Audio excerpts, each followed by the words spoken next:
సింహం లాంటి వ్యక్తులు చాలామంది దాటిపోయారు. చచ్చిన సింహము కంటే బ్రతికి ఉన్న కుక్క ఏ మేలు అన్నది లేఖనం. సింహాల లాంటి వ్యక్తులు, దేవుని కొరకు గొప్పగా వాడబడిన పాత్రలు ఈ భూలోకాన్ని ఖాళీ చేసి వెళ్ళిపోయాయి. యేసన్న లేడు, ఓ దేవదాసయ్య గారు లేరు, ఓ జో గారు లేరు, ఓ దానియేలు గారు లేరు. సింహగర్జన చేసి అనేకులను మేలుకొల్పడానికి సింహాల లాంటి వ్యక్తులు దాటిపోయారు. కుక్క లాంటి నిన్ను నన్ను దేవుడు ఇంకా బ్రతికించాడు. నీ పనులు మానుకోమని నేను చెప్పట్లేదు, చేస్తూనే నా యేసు నామాన్ని నేను ఊరేగించాలి.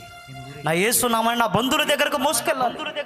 నా యేసు నామాన్ని, యేసు అన్న పేరు తెలియని వాళ్ళ యొద్దకు నేను మోసుకొని పోవాలి అనేటువంటి భారం మరియకున్నట్లుగా ఉండాలి. ఈరోజు దేవుడు వెతుకుతున్నాడు. ఆ మరియలాగా నన్ను మోసుకొని పోయి గలలైకి చెప్పింది. అట్లాంటి వాళ్ళు ఏమన్నా ఉంటారా సంఘంలో? ఇది దేవుని ఆరాటం. ఇలాంటి వ్యక్తులు దేవుడికి కావాలి.